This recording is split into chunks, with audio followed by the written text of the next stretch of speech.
Today's guest is Mabel Katz. Mabel is a speaker, author and seminar leader who is internationally acclaimed and recognised as the main authority on Ho'oponopono, an ancient Hawaiian art to obtain greater clarity in order to better achieve objectives to live and work effectively. She is the world's #1 Hispanic speaker with over 200,000 subscribers on YouTube, more than 783,000 followers on Facebook, and more than 122,000 followers on Instagram. She has a worldwide audience where she spreads her message about zero frequency, so the easiest way to peace, happiness and abundance. So in today's episode, we dive deep on her area of expertise, such as self-sabotage, dealing with negative thoughts, and actually getting yourself back to zero frequency where you're being fully present in the moment. Some of the topics we dive into today: feeling the fear and doing it anyways, the link between expectations and unhappiness, why accepting yourself is the key to disconnecting from the opinions of others, why you need to forgive others if you want to find or achieve true peace, and thinking and why it's an addiction and the power of being present. So we go heavy on the mindset side of things today. Mabel's approach and philosophy is about waking people up to the areas of their life that they are what I call on autopilot. She calls them people that are asleep when it comes to your health, your wealth, your love, your fulfillment, or whatever your version of your 4 quadrants are. So without further ado, here is today's episode with spiritual world leader Mabel Katz on self-sabotage, dealing with negative thoughts and getting back to zero frequency. Enjoy.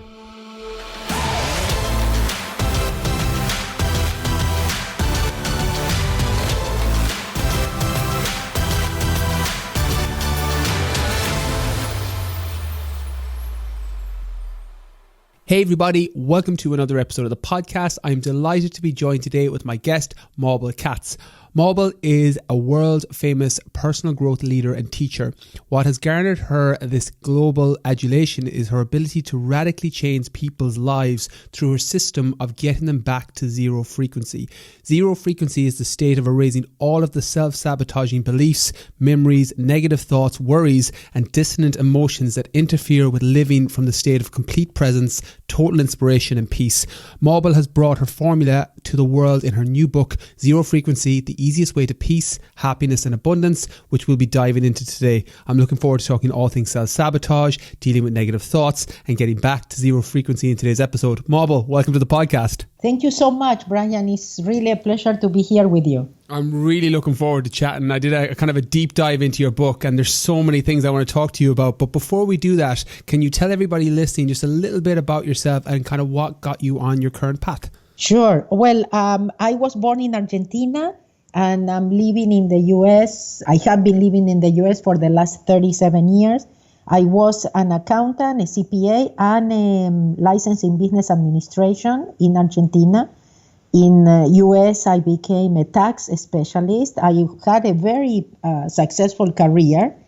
I was already working part-time. I had everything that you think you need to be happy, but I wasn't. And one day, my oldest son talked to me the way I used to talk to him, angry, frustrated. And I saw myself, and I said, Mabel, you have to do something. I realized I didn't want that for him. So I started my search for happiness, realizing I was looking at in the wrong places. And my life really changed. The universe was, kind of showing me the path. And one thing to the other, it took me to Ho'oponopono. Is a very ancient Hawaiian art of problem solving, and that has been my path for many, many years now. You mentioned there, I'm definitely going to jump back in because I think the first chapter of your book, if I remember it correctly, is on trust and that the universe is waiting for you. It's what it kind of hooked me into the book in the first place. Yes. So I'm definitely going to jump back into that. But before we do, I want to just kind of give everybody a little bit of an explanation on zero frequency. Can you explain in your own words what zero frequency means? Yes, it is to be able to be in that place of alignment, of balance, where you are not bothered by whatever is going on around you. You will always have problems. You will always have challenges because that's what life is all about. We are here to learn, to become better people, yes? So the idea is how not to react so much, because the problem is not the problem, but your reaction to the problem is the problem.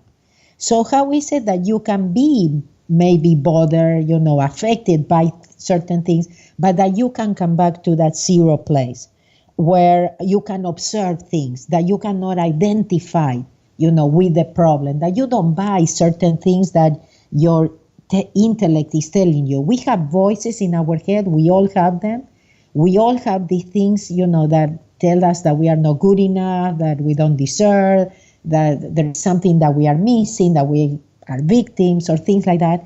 And we don't realize that we are much more powerful than that voice. So when you can become kind of the observer, when you realize that everything is just memories replaying in your subconscious mind, now you are in control.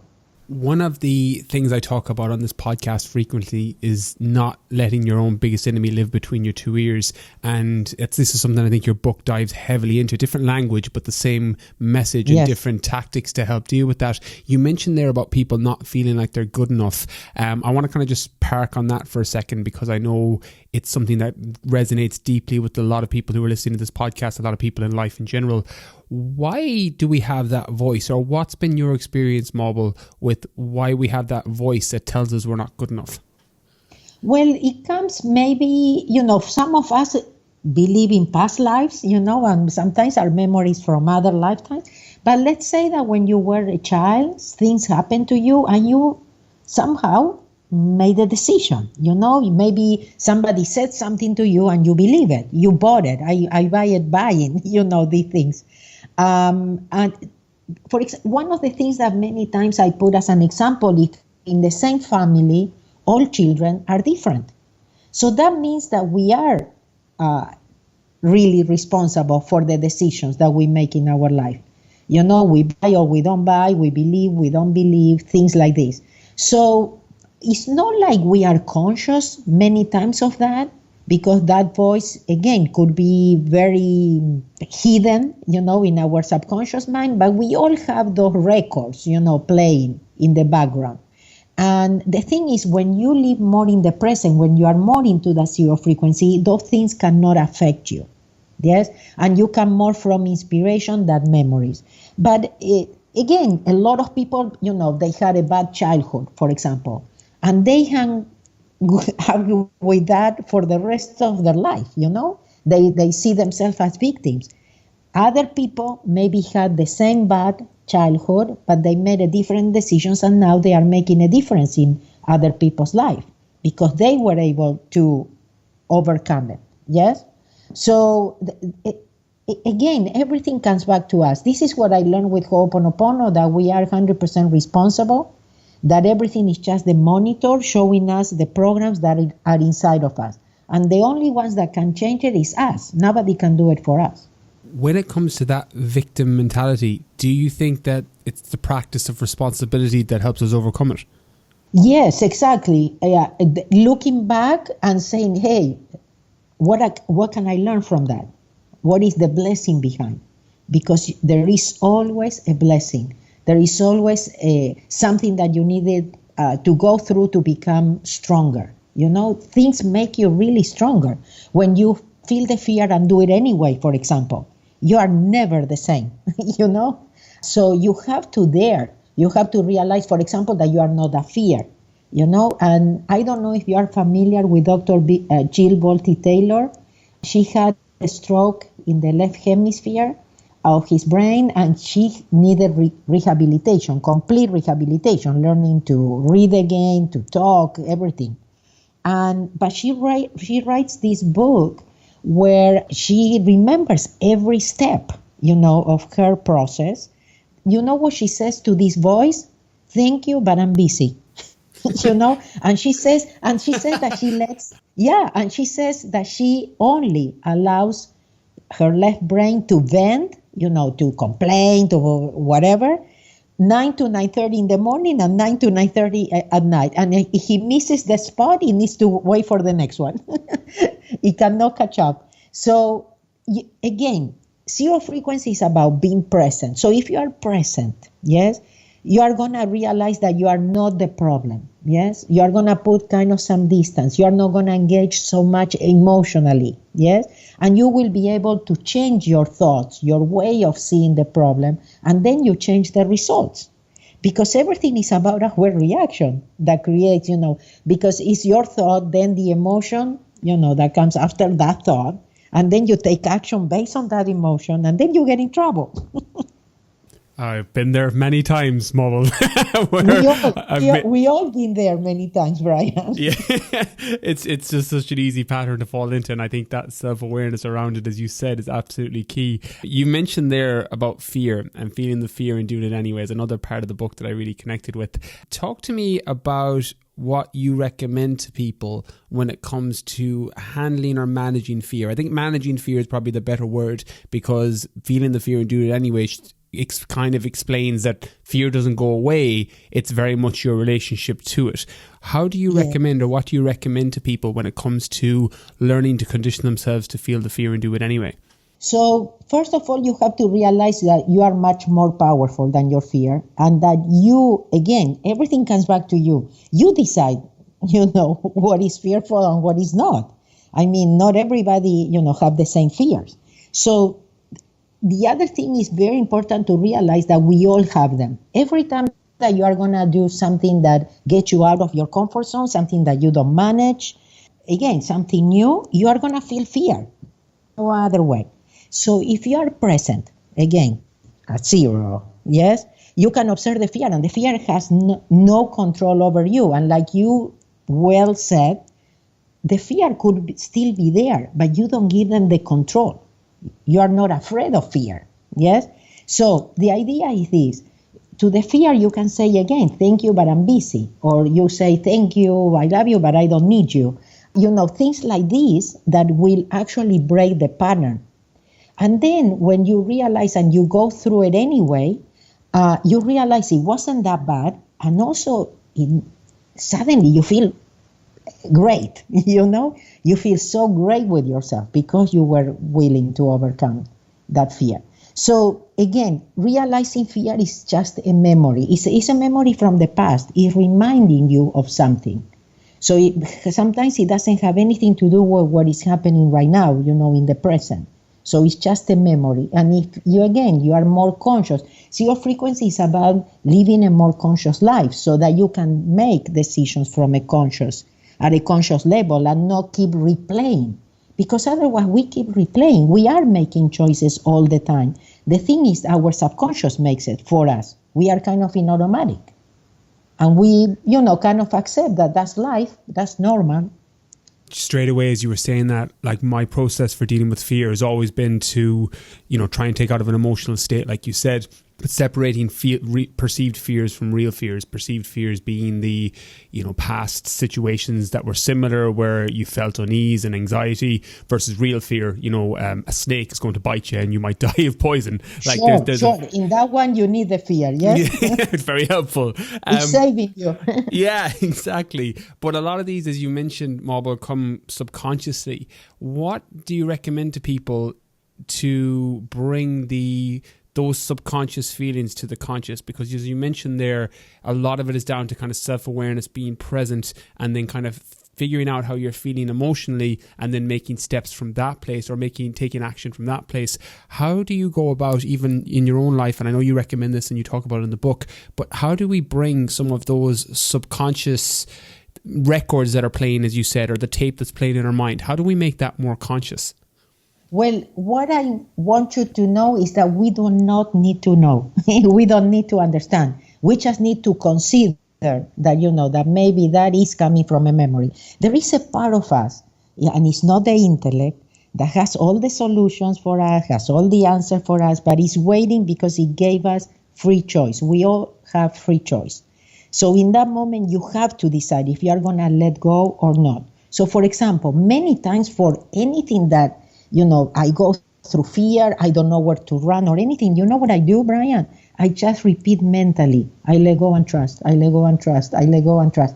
And every time I do it, amazing things happen. I'm going to tell you an experience of mine. At one point, I let go completely of my career as an accountant. And I already had, a lot of employees working for me in this new career of mine. But I was counting with some income that gave me that possibility. And suddenly that income disappeared. So sure, my intellect, very logical, said, oh, you will have to go back to preparing taxes, and that was really logical thing, and it wasn't that bad because I actually like my career, my prior career too, and I enjoy helping people with that. But in that moment, another thought came, and I said, hey, God knows why I'm here, knows how much I need and when. I'm not going to worry. So it's not like I didn't worry anymore. It's not like I didn't have any fear or anxiety anymore. But because I was conscious, I didn't have to understand why the fear was coming, what memory or anything. I just needed to let go and not give it the power. So you know what I did? At that moment, I became like a child again. And every time that I notice, again, you have to be conscious to notice that you are engaging, again, consciously choosing not to engage with that fear or that anxiety. And then suddenly I started looking up in those moments that I realized, that fear was kind of boiling up. And I would look up and I said, I'm not going to worry. Like I was telling the universe, I'm not going to worry. So you take care of it. I'm not going to think about it. I'm not. So, and I kept working. And then, Brian, the money came from places I would have never imagined. And I'm going to give you some examples. Suddenly, people started everything by email, nothing that I could have planned or that I knock at the door and then the door opened. It just came to me because I allow it to happen. So emails with invitation from different parts of the world for me to do public speaking, emails from different parts of the world to buy the copyrights of my books in other languages and things like that. And they all included a contract that I had to sign, fax, scan, fax, and a wire transfer. All virtual stuff, It wasn't even that I had to go to a meeting and meet with people. So how do you explain that? And that's what I found. See, I wasn't a believer. I became a believer because of the results. We always said, hey, you try it. If it works, you keep doing it. And if not, okay, it wasn't for you. But the thing is, you also have to be patient. You also have to let go of expectations. You have to trust. The trusting part is very important, Brian. And then you won't believe your life. How do you let go of expectations? This is something that I've been working on a lot. And, we spoke about the universe, and when your team reached out to me and they sent me your book, I'm like, oh my God, this is what I'm struggling with right now. So I jumped straight to that chapter on letting go and letting go of expectations. So it's something I've been working through. Yeah. How do you recommend for me, for people listening, when it comes to letting go in general, either from expectations or just, letting go of whatever it is that is potentially holding us back? Yeah, this is something that I love because, I was taking maybe my training with who was my teacher, my Ho'oponopono teacher for over 10 years. And I went to him and I was paying hotel, I was paying the seminar for the 4th, 5th time taking the seminar. But I went to my teacher and I said, because in Ho'oponopono we talk about erasing memories, yes, cleaning, we call it cleaning. So I said, I clean, but it doesn't work. I told him very innocently, and he didn't say anything first, but before that training started, he came to me, he looked into my eyes, and he said, no expectations. And when he said that, Brian, the coin dropped, and I'm telling you, since that day, I swear this works. So when he said no expectations, I got it. I realized that expectation is also my intellect. It's the one that thinks it knows. It's the one that thinks, oh, if I do this, this is going to happen. Or this is the good thing and this is a bad thing. This is the right thing and this is the wrong thing. It's always putting labels to everything. And it doesn't have a clue. Like Dr. G. Walty Taylor in this book, My Stroke of Insight, he says that it's comical actually observing. He's always talking, always making, inventing things, making up stories. So when you have the expectations, it's very easy. You say, thank you, but I don't buy. Thank you, but thank you, but I'm busy. You realize the same thing as the fear. So you can give it the control and go into the ride, the wild ride, yes? Or the same thing with expectation. You just have to say thank you, but not. You have to show the other cheek, because thinking, worrying, engaging, depression, whatever, is just replay memories. Is resisting. It is living again in the past or in the future, and all we have is the present. So as soon as you realize the expectations, it's not about not having. It's not like I didn't have expectations for the rest of my life. It's not like I don't have expectations now, but I'm conscious about it. It's just my thoughts, and I can always, engage with them or let go. So I could, let's say that you need something really bad, and you have the expectation because you really feel that you need it. Well, I let go and trust, or I'm not going to worry.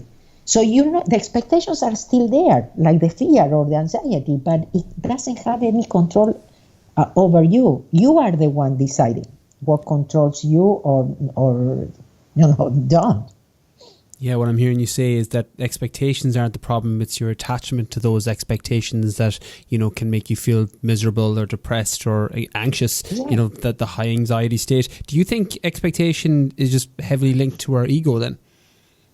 Definitely. And something very important is that you need to realize that what we are all looking for is freedom, happiness, and peace.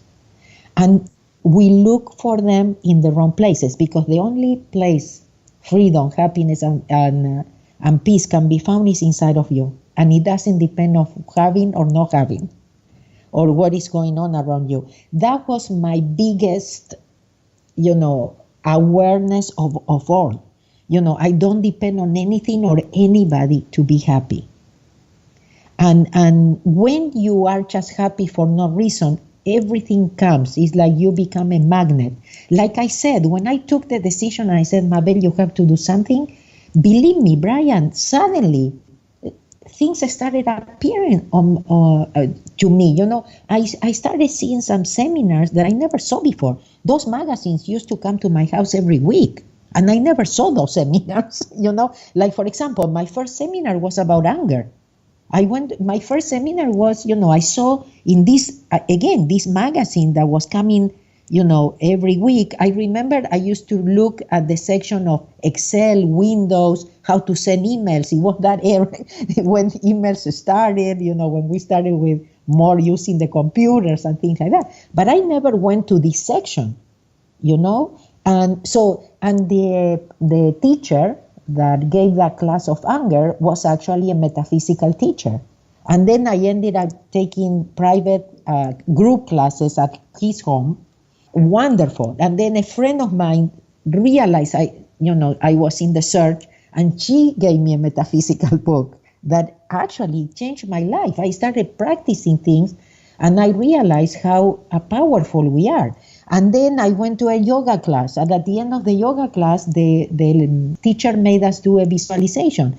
And I manifested what I visualized in the class in the morning. I was manifesting it the same afternoon. And I said, it could be that we are so powerful that whatever we think we can manifest. It is unbelievable. I mean, that's what changed my life, realizing where my power was. And we all have it, but we are misusing it. We are asking the wrong questions, looking in the wrong places. I love that. I connect to that so deeply. I'm a big believer in manifestation and visualization too. Like I couldn't believe in that more, and learning to let go, learning to surrender has been a kind of a huge step on me on that journey, which kind of, I want to pull it back a little bit just because you talked about happiness there. And when I think of like first steps to happiness in terms of my life, and then I'm going to throw it back to you, Mabel, was when I left my career, very similar to you in terms of the accountant. I used to be a teacher. I was an elementary school teacher, primary school teacher, and then I left that and started doing something that I was really passionate about, which has kind of led me to my current path. For you, you speak in the book, and I know you talk about this a lot at seminars and on different platforms about listening to your heart. When it comes to finding happiness, do you think the first step for people is to kind of listen to that internal voice or listen to their heart, or was your journey slightly different? Talk to me a little bit about that. Yeah, well, like I mentioned to you, my mother used to come from Argentina to visit me in Los Angeles, and she would say, "Look at the house you have, new cars, a husband that loves you so much, two beautiful boys, healthy and beautiful." And she would ask me, "What's your problem?" Because I was always mad, and and I would look at her and I wouldn't know what to say. I didn't have any excuses. I didn't know why I was unhappy.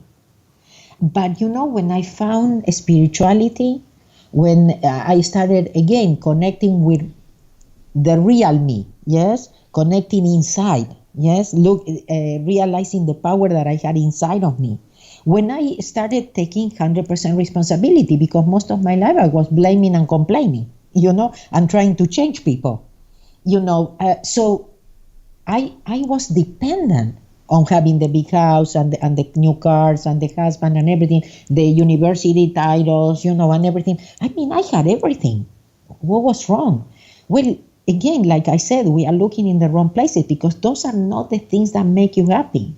You have to be, again, happy for no reason. That happiness that, Brian, I think it comes when you start accepting yourself and loving yourself just the way you are. And when you don't depend on what other people think of you, when you feel good with yourself. And then it's like everything will be added. Everything starts coming to you. I think that was the big change for me when I started accepting myself, and when I stopped listening to what other people thought of me. That was a big one. It's very draining. It's bad. It's bad for us. No wonder we are not happy people.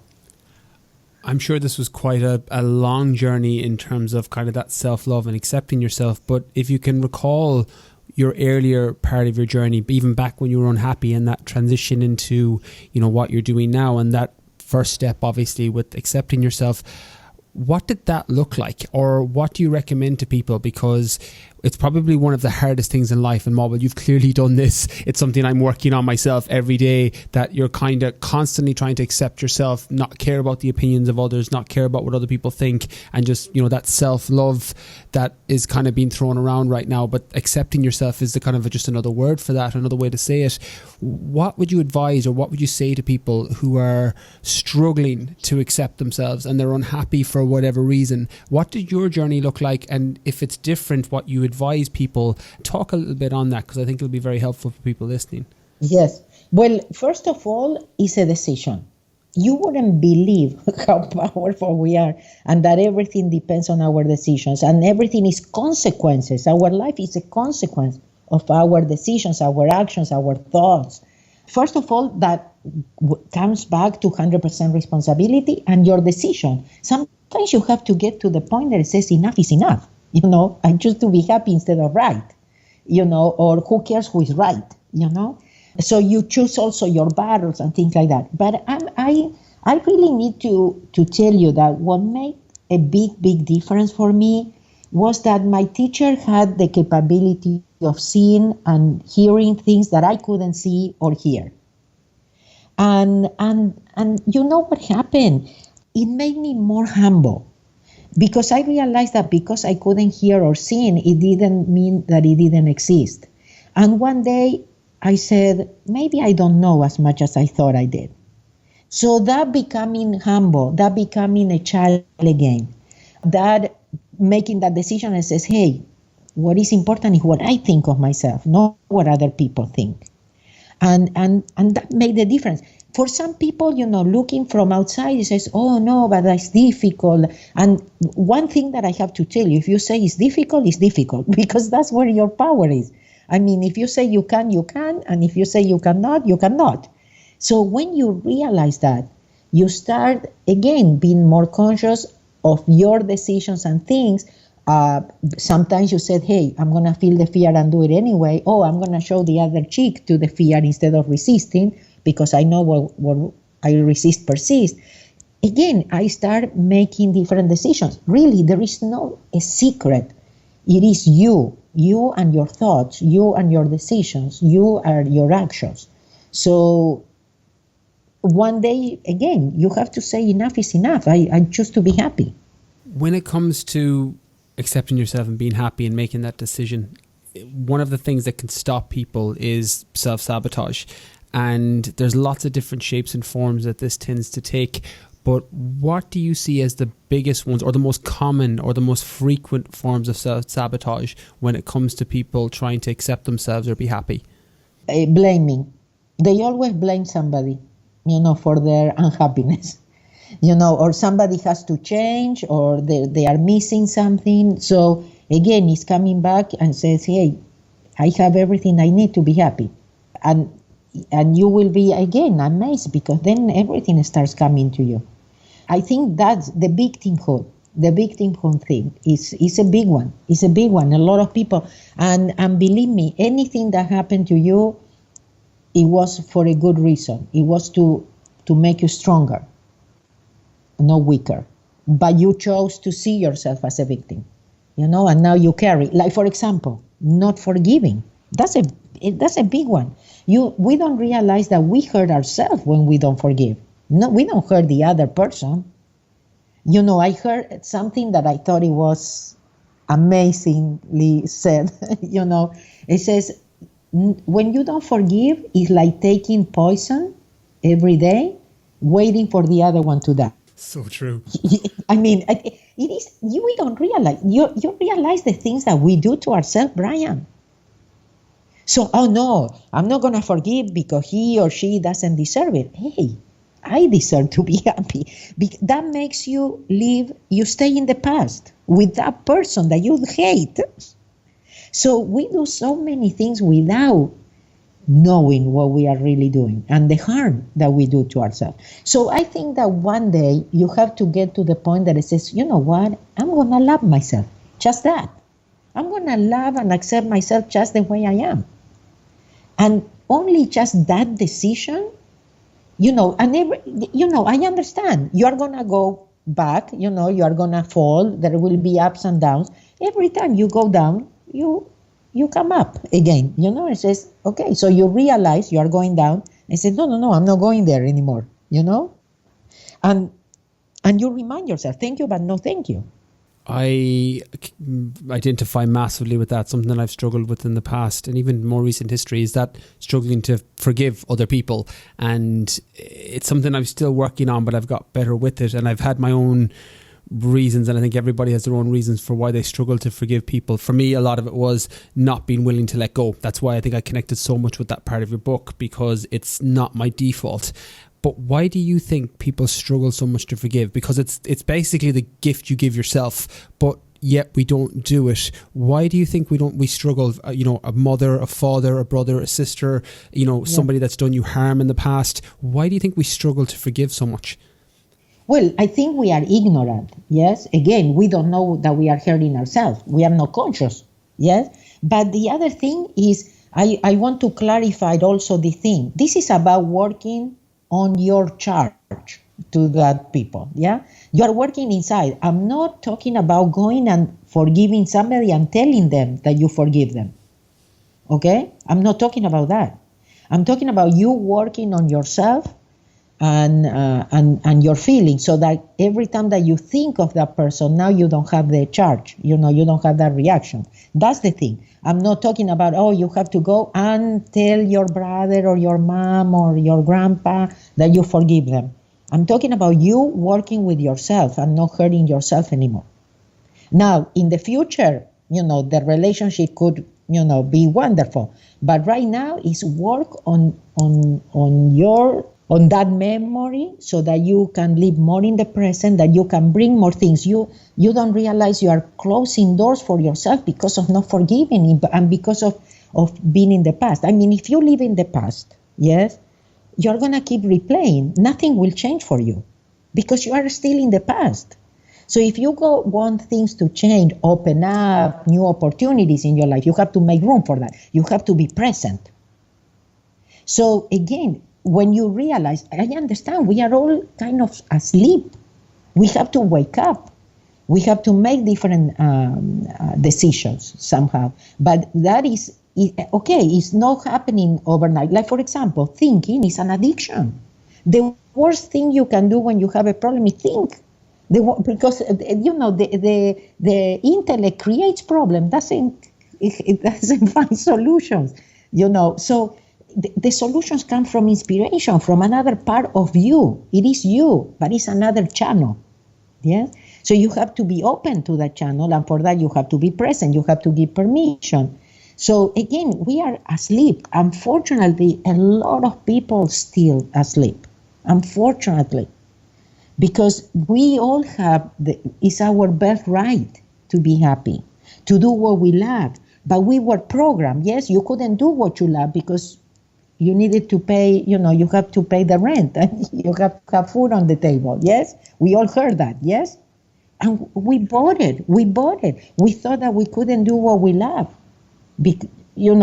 And here we created a very unhappy world with most people working on something that they hate and spending most of their time doing something that they hate. So there are so many things, Brian, that need to change. Education, how could you explain that kids are under so much stress being so small? You understand what I mean? So young. For example, I love to work with kids. Yesterday I had a meeting with a school I have a couple of children's books. And one school in Spain is working with one of them, and I met with the class. And for example, the teacher was telling me that the parents cannot believe how happy the kids go to school. And they are not afraid. And all the schools in the area, they had COVID cases, and in their school there is not one case. I'm telling you, we are creating this. Again, if you are engaging with the fear, we are energy. So you attract based on your energy. That's why, what frequency are you living in? Yes? And getting ourselves back to zero frequency, I think it ties so well back. There's something there that I want to kind of segue into, because when you talk about forgiveness, we talk about being happy. One of those things that can definitely stop us from doing that is our comparisons, either comparisons to our past self or comparisons especially to other people. How do you, or what do you recommend for us to free ourselves when it comes to, say, comparisons, or what I call comparison syndrome, that constant comparison to whether it's a past self or where you are before, but probably more so everybody else around you, social media, neighbors, friends, family members, anybody. How can we free ourselves from that? Well, it's kind of what I said before of deciding to love yourself and accept yourself the way you are. And it's a decision, Brian. It's just you have to decide that. And then nothing will touch you. People will say things to you, you will listen, you will pay attention, but you will not have the reaction. You will accept. Sometimes, people could be right. Maybe there is something for you to change or something, but you will not take it personal, or you will not feel bad. You will say, oh, what a great idea, because you believe in yourself. That's what happened is we go to school, and if we believe in ourselves a little bit, in school we lost it because, like you said, the comparison started. Sure, some people are better in math and some others in language or history or geography or manual things or, fitness. Listen, we don't have to be perfect. We learned that we had to be perfect, that we had in US is straight A's. How come? We cannot. If we are straight A's, means that we learn to manipulate the system.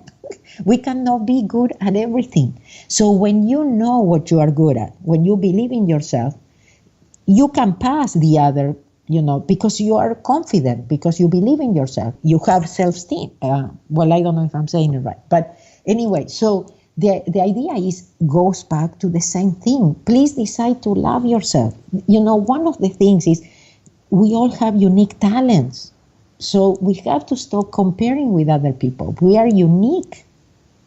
We were created unique. And there is something that we can do that nobody else can. So we not only, it's not good for us, it's not good for the world, that we are not using our talents and contributing. So I think, again, and believe me, it's just a decision. Even when I look back, what is it that it was the big change in my life? I said, hey, I let go and trust. I'm going to let go and trust. And then I started seeing results. I started seeing things coming into my life that I never imagined. For example, I'm going to tell you, I was not planning to leave my career. I didn't start my search to change careers. I started my search because I wasn't happy in my personal life. So, but my professional life worked. But because I let go and trust, I allowed the universe to open doors to show me till I realized I was going to do public speaking. I'll tell you this one that was a big one for me. So when I realized I was going to teach officially, yes, so I talked to my teacher, my Ho'oponopono teacher, and I said, well, I'm going to go and take classes because I'm an accountant, I don't know anything about public speaking. And he said, no, that will take all your naturality. All you have to be is yourself. Brian, that's the best advice I received in this lifetime. I just have to be myself. Some people will like it, some people won't. It's okay. I like myself. Yeah, there's a phrase that it's a very Irish and UK phrase, but my mum used to always say it to me and my sister. She's like, you won't be everybody's cup of tea, but you're somebody's shot of whiskey, which means that, be yourself. Yeah, understand. Yeah. And for example, when I give the seminars, I'm not there to please people. I'm not there for everybody to go, wow, I know, I offer. I tell, I come from my own experience. I feel my mission is to wake up people, not even convince them that they have to do Ho'oponopono or what is the path for them, because they only know. But do something. That's what I tell people. Just stop complaining, stop blaming, take responsibility, and change your life. You can do it. Everybody can do it. Everybody has everything that needs inside themselves to do it. That brings me on to the last thing I want to talk to you about, Mabel, and that's the practice of abundance. I know this is something that you're a big believer in. When it comes to practicing abundance, like there's lots of different areas that you skew in and out of with the book, and you talk about this on platforms and seminars. I know from Success and Failure and Passion being, your true north. But what I want to kind of pick your brain on is the section in the book you talk about, are we programmed to fail? Talk about that and explore that with us a little bit. Yeah. So again, like I told you, one of the things is how many of us heard, growing up, bad things about money or people that had money or things like that. The other thing is, again, that somebody sometime, somewhere told us that we needed to find a job, and we believe it. We said, oh no, yeah, I have to find a job. Instead of, what is it that I would do even if I don't get paid? When somebody asked me that, I was still an accountant. I was starting with Ho'oponopono, but I wasn't teaching, or at least not officially. And they asked me, and I said, traveling the world, sharing with others what had helped me. And I ended up doing that. But at that time when I answered, Brian, that was totally ridiculous. That was like, no way. How am I going to do something like that? So, see, there is a part of that knows. The thing is, are you going to listen to your intellect? Or you don't have enough money, you don't have enough titles, or you have, you're not good enough? Or you're going to say, hey, I'm going to allow the universe to guide me. If that's the right thing for me, it's going to happen. Because we are always struggling and going against the current. And one of the most important things about abundance and everything, but abundance and success, trusting. For example, let's say that you are a self-employed person, okay? You are not the owner, God is the owner. And it's much easier because you come to see, hey, show me what we are going to do today. Bring me the right clients or the right patients or the right customers, or the right trainees, yes? So when you give permission, again, it's becoming more humble. And it's incredible what happened. It's hard to tell you. For example, I don't set goals. I don't make plans. Sometimes, yes, I have to buy airplane tickets, yes? But the thing is, it is amazing. I really recommend it. I hope you can feel my passion because it comes from my own experience that this really works. And I consider myself still a very grounded person, because I come from the business world. I can relate to intellect still, but I did change because I included spirituality in my life. In Japan, somebody asked me why when I did business seminars, I didn't put the Ho'oponopono word, or I didn't say it was spiritual. And I said, well, in US, nobody would hire me.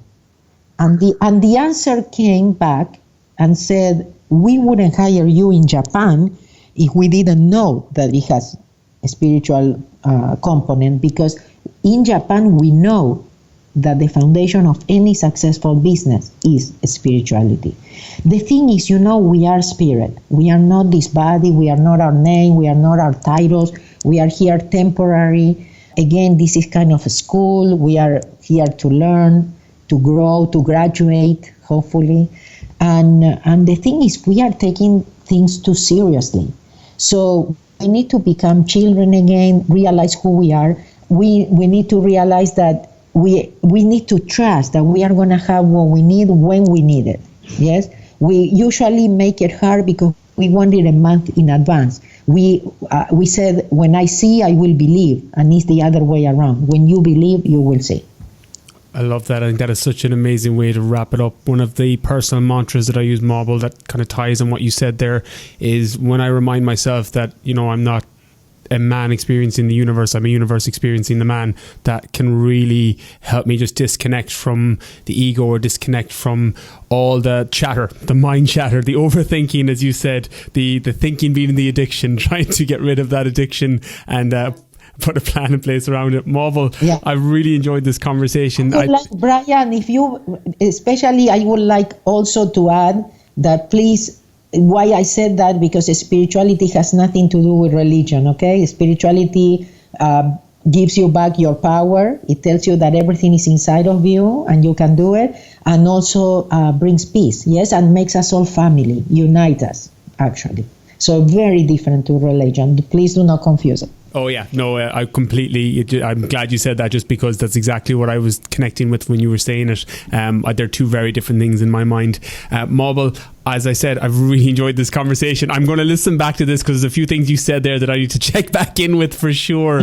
But can you tell everybody listening where is the best place for them to either connect with you or where they can pick up the book, which I highly recommend. If you've connected with anything Mabel has said on today's episode, I highly recommend diving into Zero Frequency. You will not regret it. There's something in there that is going to connect with a deeper part, regardless of where you're at with your life right now. So Mabel, can you tell everybody where's the best place for them to check that out and check in with you?